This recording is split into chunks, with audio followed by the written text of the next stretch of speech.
Well, Michael, thank you very much for joining us here at the Luminos Fund. We're excited to have you as a speaker and a guest in our series that we're developing to just answer questions around how governments and education leaders, the education sector itself, should be thinking about navigating through this current pandemic crisis. And what we're trying to do is draw lessons from previous crises and speak to leaders like yourself who have helped education systems through crisis, who have provided a lot of guidance and research and just practical mechanisms for getting things done.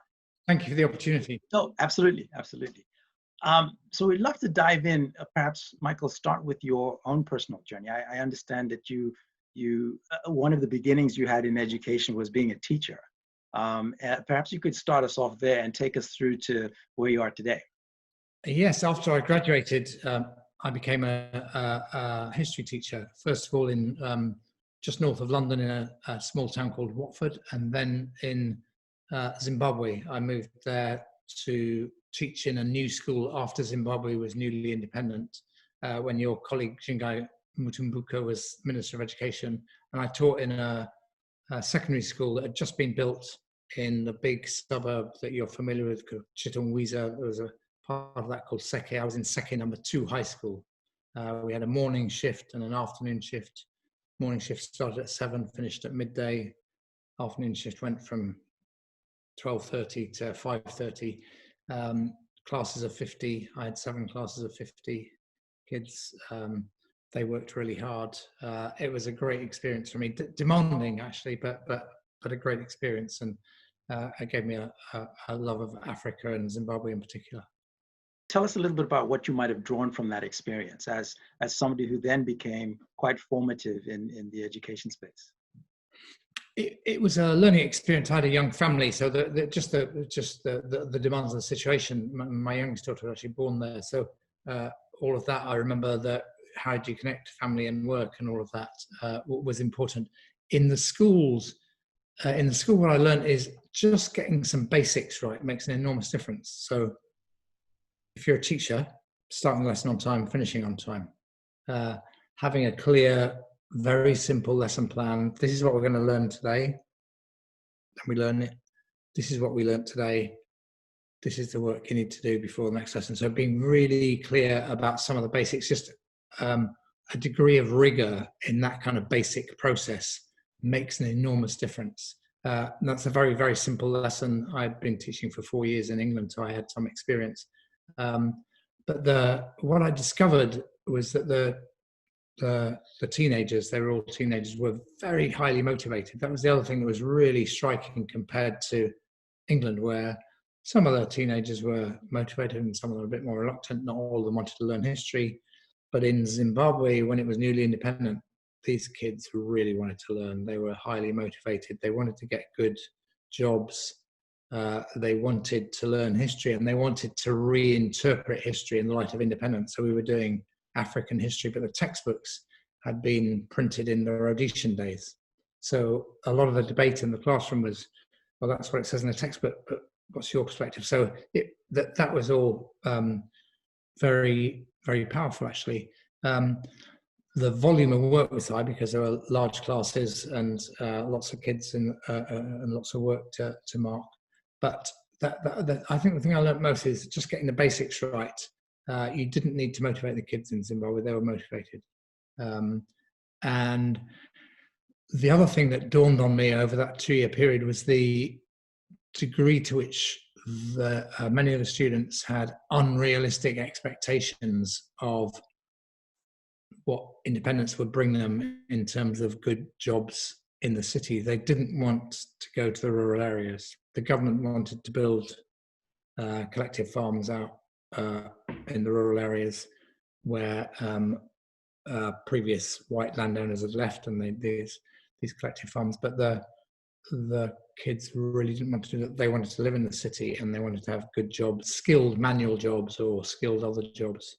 And so there was a dissonance between their aspiration, which was great, and the reality on the ground, which was still very, very difficult. And then your journey took you back to the UK. Is that right? Yes, that's right. I came back in 1985, and to be honest, I had 3 young children, and we were living in London, and I would have taken any job anybody offered me because I had to earn some money. But I got a job working for the National Union of Teachers, which was there are several teacher unions, but the NUT was at that time the biggest union in England. And I got a job not being a kind of union rep, but as helping interpret for teachers in the country education policy. And that was a great learning experience for me because as the government at the time made education policy, I had to think what it meant. I had to work with colleagues, I had some great colleagues. So that was my introduction to thinking about policy at a national level.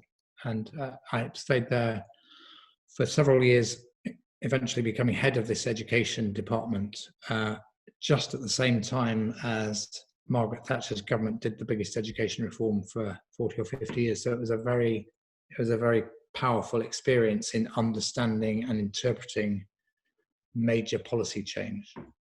So you go from a classroom teacher with about 50 students to a public sector leader, with purview over an entire education system to some degree. How did you shift as a leader personally, as you took those steps?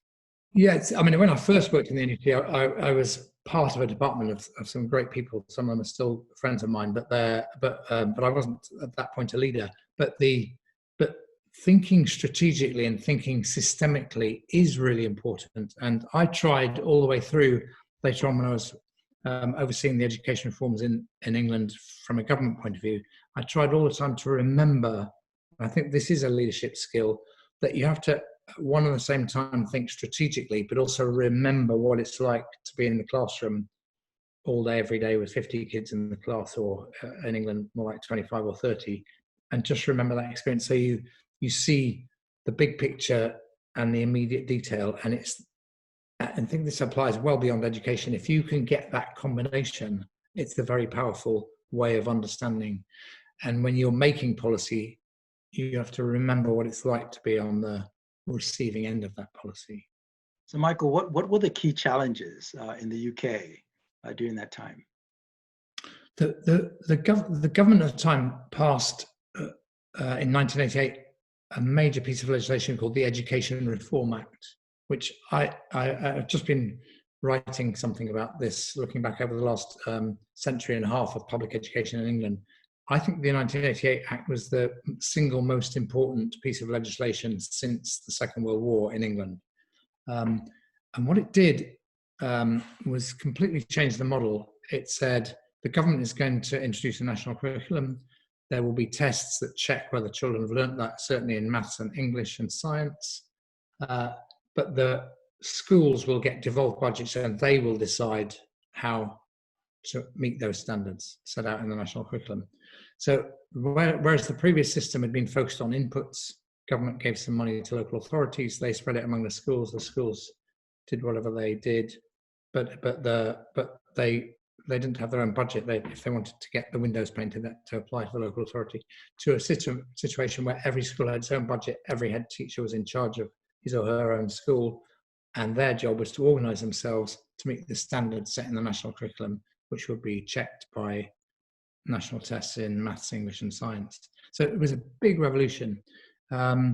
And what I saw, which I think is a model across the world, or a pattern across the world, not a model, is that generally speaking, when a radical reform comes, people's instinct is to oppose it. They defend the status quo.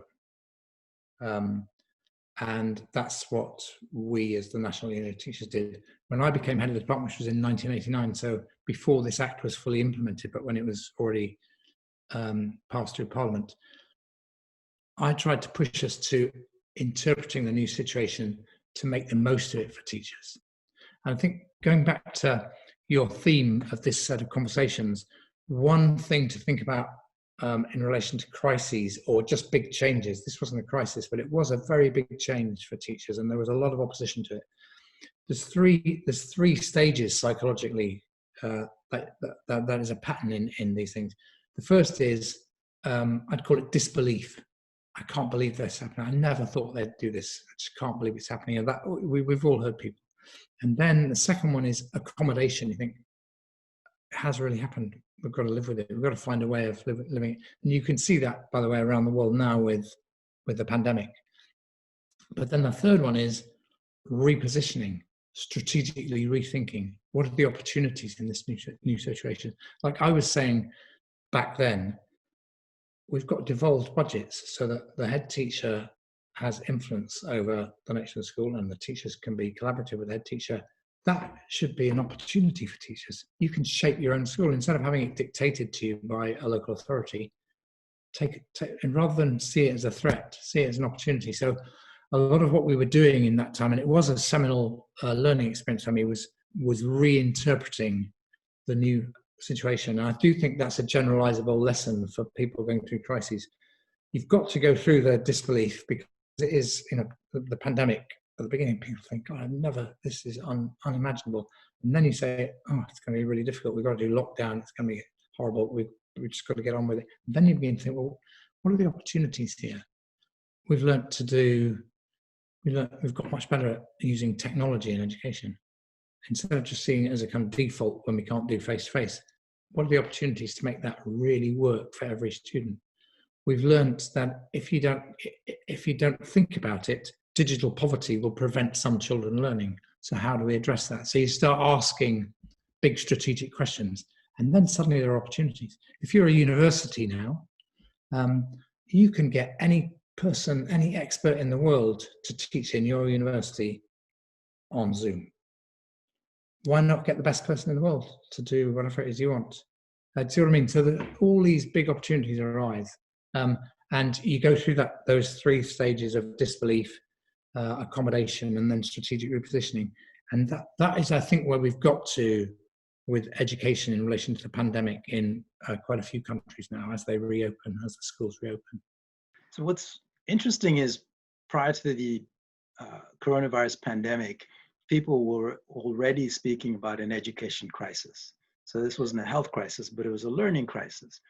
And to your point about the opportunity that change creates for both individuals, teachers, and a system, do you then see this current pandemic, this crisis, as an opportunity for education? I do. I mean, obviously, obviously it's been a threat, and it's been a big setback for education across the world. But you're right, Mabu. So there is an education crisis at a global level. There are several 100 million children not being educated at all, especially in places where there's fragile states or conflict. There are also, people put different numbers on it, but let's say 300 million children in school but not learning anything. I've walked into these schools in Ghana, for example, where nobody's learning, but the kids are there and the teachers sort of there, but there's not a lesson going on. And so we had a crisis. We've got the SDGs for 2030, but we're a long way short of them. So this is an opportunity to rethink. And technology has been being talked about as part of the answer to education for a long time, but actually the results are very disappointing.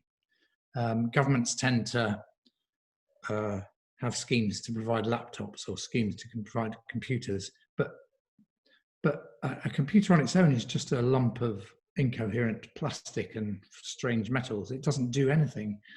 But this makes you think, well, how do I do a good lesson online? And to address digital poverty and do good pedagogy online, you don't just need a computer. You need a computer, you need connectivity, you need good software that is relevant to the stuff you're teaching. You need a trained teacher who knows how to use the technology to advantage. You need reliability, so the ability to maintain the system if something goes wrong.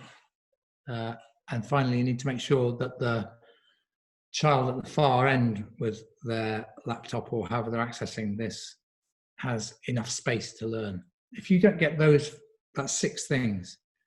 You have to do all of those to end digital poverty. Otherwise, it's just rhetoric. I'm hearing a consistent theme through everything that you've talked about, from your time in the classroom to your role in the teachers union to the sort of bigger role in government. and then now to your reflections on the current pandemic. Michael, you seem to be talking about how I might phrase getting things done, the how-to. A lot of people will talk about the whys and the whats, but it seems that you focus quite deeply on the how-to. So perhaps this is an interesting segue to your work at Delivery Associates and this idea of Deliverology. Perhaps you could unpack that, because I think they're very strong opportunities for us to sort of get our hands around how you actually get things moving in an education system. Yes, well that's a good thought, Mabusa. That is what drives me. There's no point doing these things unless it changes people's lives for the better. So you can have a beautiful education system with beautiful school buildings, but unless it changes people's lives for the better, it's not worth doing. And not just some people's lives, but everybody's lives, and especially those who, for whatever reasons of family background or history or income, have not had the opportunities that we would all like them to have. So you want the system to be universal and inclusive, so that everybody benefits, but those who've got further to go to reach the standard get extra help. And I've been thinking about this for a long time, so I'll come to Delivery Associates in a minute, but it was the big moment for me was in 1997 when Blair won that big election victory in May 1997. And I'd been working with them on what their education policy should be. And they said, well, will you come and make it work? So working for the Secretary of State for Education, will you be the implementer? And I thought that would be a fantastic job. Now, you have to remember, at that time, I'd never implemented anything unless you count my lessons back when I was a teacher. But that question of, if we're going to do this, how do I make sure it affects every child, was in my head from day one. And so then when you look at the system, it's not enough to write a document and send it out. It's not enough to have a policy and distribute it and hope for the best. You've got to check, are the children really benefiting? And that systematic thought about implementation and delivery was the origin of the way we worked on the education policy. And then when that, on the whole, did well, it was controversial, but on the whole, it made a difference and the schools in England improved. In 2001, Blair said, well, will you come and bring that discipline of delivery to domestic policy generally? So we did the same for reducing crime, making the trains run on time, the health service, reducing waiting times, improving cancer and coronary heart disease care, and those kinds of things, and education continuing. So then we had to design a relatively small team of people working for the Prime Minister to design a system to make those big things happen, not by going around the sides of departments, but by working with the ministers and the officials to help them get a systematic approach to delivery. And it was very, very exciting. The first 2 years were really tough, but it worked. Not perfectly, but it worked really quite consistently. And by the end of those 4 or 5 years, we knew that if you turned this approach to delivery to a problem, you would make progress. You might not hit the target. Your target might have been too ambitious, but you'd make progress. So after I left, I then began to think, well, there's a system here that might be beneficial to other governments. And that's when I got into working for other governments on the basis of that experience. I wrote my first book, Instruction to Deliver, about that story of working with Blair. And then the second major book was called How to Run a Government, which sets out the kind of approach to doing delivery in the systematic way. And since then, through Delivery Associates, the company I founded with my colleagues, we've been doing that work in governments around the world, national governments, state governments, city governments, provincial governments. And it doesn't always work. You need to make sure you've got the leadership on board. You need to make sure you can see it through and you've got the time to get it done, and all of that. But basically, there is a process that if you put it in place and do it rigorously, it will improve people's lives in a significant way. I'd love to talk about that more, but before we do, perhaps panning out a little bit, given the vantage point that you have and the experience that you've gained in terms of working with multiple governments, what are the strengths and the weaknesses of government as a delivery system for education? Yeah, it's a great question. I think the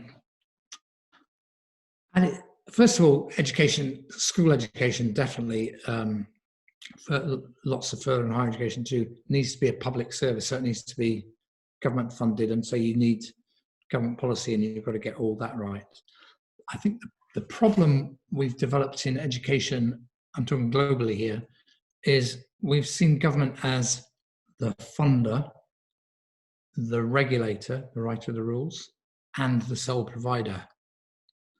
And that's where we get into difficulties, because in some countries it works pretty well, in Singapore, for example, or Scandinavian countries, so I'm not against it. But evidently it doesn't work in other places for various reasons. The government gets captured by the producer interest, for example, or the government, the provision, the implementation is the delivery system is ineffective or sometimes corrupt. There are, we know there are education systems around the world where teachers are paid, but 20 or 25% of them on any given day don't work. So that's a failure of delivery. So I think the challenge for the next generation of education reform is to separate out the roles of funder, regulator, and provider. If the government's a good provider, let them be a good provider, that's fine. But if they're not a good provider, bring in other providers, but don't give over control to private or NGOs. You keep the regulatory framework in place, you keep being the funder, you use the funding to drive equity. This is perfectly plausible. It's what George Werner, one of your previous interviewees, was doing in Liberia. It's what we were doing in Punjab, Pakistan, when I was working with for 9 years with the chief minister there. And you saw it make a big difference, because two things happened. One, the government schools realized that they couldn't just go on as they were, because they were losing kids to the low-cost private sector. But two, the new schools that were regulated and funded by government, but with separate NGO providers, began to perform better than the government schools, and so the competition effect began to occur. And you could show it because we had tests that were ran in different types of schools, and then you could publish the results. So that, I think that's a big opportunity for school systems. I'm vice chair of a fund called the Education Opportunities Fund, which we're funding. It's an impact investment fund, and we're beginning to make investments in Africa in collaboration with governments in people who will provide education, but the degree to which they'll be paid will not be just on the inputs, it'll be on the outcomes. It's small at the moment, but it could be very significant. And do you see a general appetite among governments to think about disaggregating the value chain from policy, funding, delivery, and evaluation? I see some governments doing that, but and by the way, I'm sorry about this. There's a thunderstorm, so the rain may be making some noise in the background. But anyway, that's just the way it is. But some governments are willing to do that. But you need a courageous government. You need a minister of education, ideally with a prime minister or president who's willing to back them, because this is going to be controversial. In many countries, the teacher unions are among the most powerful organized groups in the country, and I work for one. I know what that looks like. And where the unions are creative and open and strategic, they can play a part in this. But if they're just defending the status quo, then you need a courageous minister to take that on. Also, that in the donor community, the global funds, there's a caution about these more radical options, which is beginning to break down, and they are beginning to be more open to funding some of these more radical things, mainly because they can see that in some countries, the purely public systems haven't delivered the outcomes that are needed for the 21st century. So if you were sitting with a government an education minister today. And he was asking Michael, what do I need to do to ready my education system to succeed through this COVID-19 pandemic and create opportunities for kids both at the mainstream and at the margins? What advice would you give? Yeah, on the specifically on coming out of the pandemic, I think there are certain things that there are kind of a mindset of coming out of a crisis. I was in one of my early visits to Zimbabwe. Happened to be just after they'd had this huge flood, the Indus and several other rivers flooded. The water covered an area larger than the whole of England. It was huge. And obviously in that situation, big crisis, you move your officials, including from the education departments, to help manage the flood. And then I arrived, the flood has begun to recede. And here's this British expert showing up to talk about education. And there are all these education officials in the room, and they say, we can't do education reform, we've had a flood. So what do I do now? The mindset issue is this. They all looked tired. I'm sure they were drained. And I could have said, look, I really understand. But I didn't. I said, did the flood make your schools better? Silence. Repeat the question. And then they begin to say no. And then say, well, and I was saying, so we had an education problem before, we've had a flood, and the education problem's still there. So at some point, we've got to come back to it. And then it felt a bit unempathetic, but actually that is the challenge. And so the pandemic, did the pandemic make your schools better? No, it didn't. You might have learned some things, but it hasn't yet. It's probably set back the low-income students more than others, the far-flung students more than others, and so on. So, right, let's get back on the agenda. Not do everything the same, but let's remember the mission is everybody achieves high standards, including children in remote areas, in war-torn areas, in areas of high poverty from families with huge multiple challenges. We're going to do that. And then let's design. So there's a mindset thing. So that'd be the first thing I'd check with the minister. Don't let the crisis overwhelm you or distract you from the mission, because that is your mission. And then secondly, begin to make sure your delivery system works. But are there some lessons from the pandemic that you can actually improve it? We were talking about strategic repositioning a few minutes ago. Can you improve the system now? Have you learned more about how to use technology beneficially? Have you got closer relationships between teachers and parents and families? Could you build that? Do you see what I mean? So I think that's the kind of conversation I'd have. And there are lots of examples around the world of crises that led to improvement. So my favorite is New Orleans and Louisiana after Hurricane Katrina. The then school superintendent for Louisiana was a guy called Paul Pastorek, wonderful man. He brought in a new person to run New Orleans specifically, a guy called Paul Vallas. And I spent time working with them, and they totally redesigned the system in a way that has been built on by their successors. And Louisiana has many challenges, it still does, as I'm sure you're familiar with, but it's so much better than what was there before Katrina. It's a great story. And you need the leadership, you need the vision, and then you need the sheer grit and determination to see these things through. And there's no education reform anywhere in the world that doesn't involve systematic, detailed delivery and implementation, grit, determination, getting on with the job, attention to detail. All of this is important. So two things, one related to capacity and the other related to capital. Perhaps addressing the capital question first and then the capital one second. I'll give them to you both though.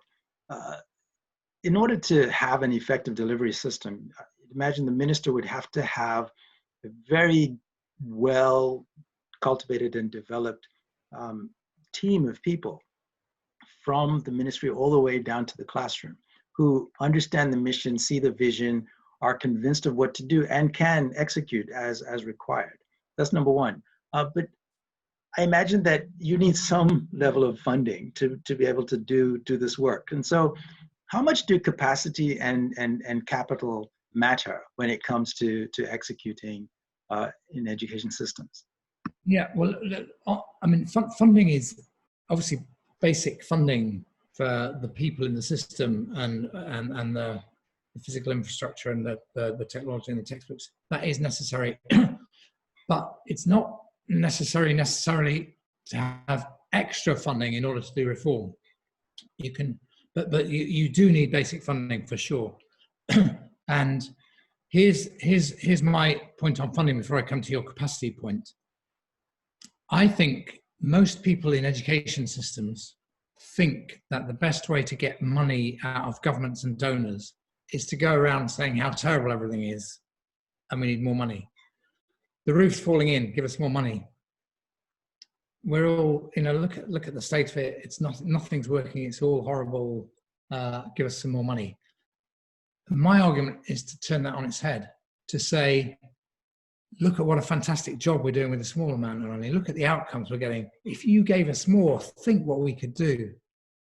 So turn, and that, certainly in countries where the vast majority of the money is from taxpayers, which is most countries, unless you can convince the taxpayers that they're getting a return on their investment, I'm putting it in hard economic language on purpose, why should they keep paying their taxes? So if you go around as an education leader saying everything's terrible, the building's falling down, the textbooks are falling apart, my teachers don't show up, give me more money, the taxpayer thinks, I don't want to invest in that.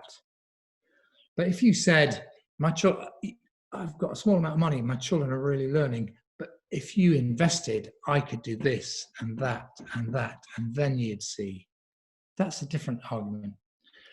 I once met, it was a wonderful meeting for an hour and a half with the 4 leaders of the Colombia, the country in Latin America, of the teacher unions in Colombia. The education minister had introduced me to them, and they talked about how awful everything was. And we had this conversation. I was saying to them, imagine one of your members, let's say she's 35 now, and she retires age 60 in 25 years' time. And she's sitting on her veranda looking out over the mountains in Colombia. And her grandson comes over and says, Granny, what did you do when you were working? She could say one of two things. She could say, I was a teacher and we were on strike all the time. The government never invested in us. We were constant conflict. It was horrible. The children didn't learn much. There was a lot of frustration. I'm so glad I retired, and whatever you do, I hope you never become a teacher. Or she could say, I spent the last 25 years transforming education in Colombia. We started working to make sure every child learned, even though the circumstances were very difficult. The government invested behind us. The system got better. We worked harder. The system got better. And now look, Colombia is being transformed because we put education first. I really hope when you grow up, you'll become a teacher. Now, those are 2 options. They're totally different. And we have to win. We have to shift the argument to the second of those 2. So that's my answer on your money and investment and capital question. Hopefully that makes sense. On the capacity question, you're absolutely right. Now, you need, in the end, to have a great education system, you've got to have hopefully a good, courageous minister, great officials around him or her, good political advisors, good relationship between the minister and the finance ministry and the prime minister or the president. So you've got to have a kind of a guiding political coalition. That's point 1. Then you need what we in Deliverology from my business delivery services call the delivery chain. So you go through the delivery chain. What are all the connections between this guiding political coalition and a child in the furthest corner of your country learning to read? So there's a teacher. Does the teacher know how to teach reading? There's a head teacher or a principal. Does the head teacher or principal make sure that the teacher is actually teaching reading, is there and teaching and has the right books and the equipment to do the job? The head teacher maybe answers to a district administration or some local authority. Do they have the capacity? So you work back up the delivery chain and you say, where's the capacity strong in this delivery chain and where's it weak? And obviously there's only one ministry, but there's maybe thousands and thousands of schools. So which among the schools have got this right? Let's learn from them. Which of the schools have not got that right? What have we learned from the good schools about how to get the other ones good? Do we need to bring in some other providers, as we were talking about earlier, where education is very poor or not provided at all?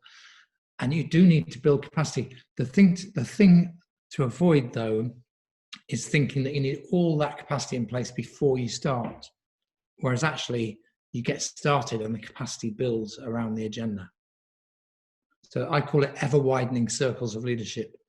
If you've got 7 people who really believe in this, that's enough to get started. 1 can't do it, but 7 can. And then you build out wider circles of leadership. And in the end, you haven't just got a structure, you've got a culture and a system and a movement that will drive educational change. I love the idea of a 7 circles of leadership and sort of building the plane in the sky, expanding the opportunity as it comes to you. I think that's it. We often get stuck in just writing things on paper and never getting started, or, Yes. or to your point, waiting too long and hoping that we have everything in place before we go anywhere. And those are two. Yeah, and exactly, and there's always a temptation with any big ambitious agenda to postpone it, just to let it get a little bit more in place. It's probably a mistake even to postpone it once. Postponing it twice is just a dishonest way of saying we're not going to do this.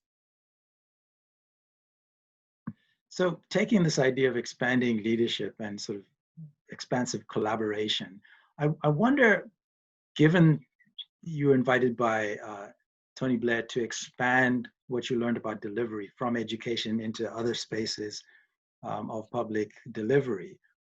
When you think about today's education systems, are we too narrowly siloed in the way that we think about education as a subset of public delivery? So for example, you get that wonderful example of visiting the country where there was a flood and speaking to the education ministers, we can't handle education right now, we have a flood.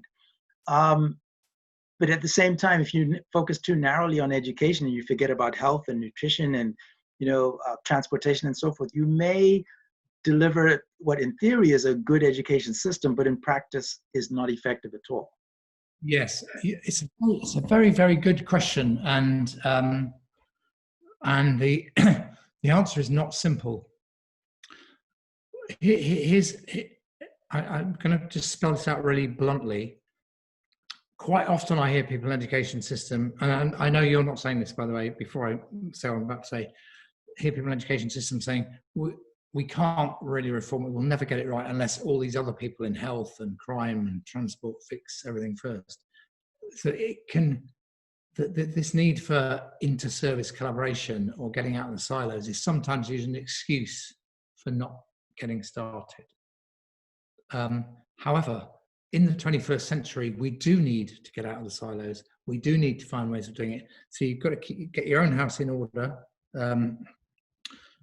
and then build these relationships. So I've been working recently, I'm partway through preparing an independent strategic review of policing in England, which we published our interim report, and we'll publish a major report in 2021. But if you see the world from the point of view of the police, one thing they see is the schools kick out, as they would put it, the police would put it, the kids that are causing trouble. And so then the police have to deal with them on the streets. The health service can't handle some people with complex mental health conditions. They end up on the streets. The police have to sort them out. See what I mean? So if you see it from the police point of view, you have to sort these things out because you're the service of last resort. And we all do need to find systematic ways of getting into inter-service collaboration much more effectively than we've managed so far. And the starting point is to get your own service working, but with a generosity of spirit, and then you go into it. So we Delivery Associates have been doing work with the government of New South Wales in Australia. They've done some fantastic collaborative work, for example, on reducing childhood obesity, because that needs health, it needs education, it needs sport, and you need to influence parents, all of that. They are doing really good work as we speak on reducing suicide, the number of suicides, towards zero. You can't do that that's not just a health issue. It's not, it's got many angles on it.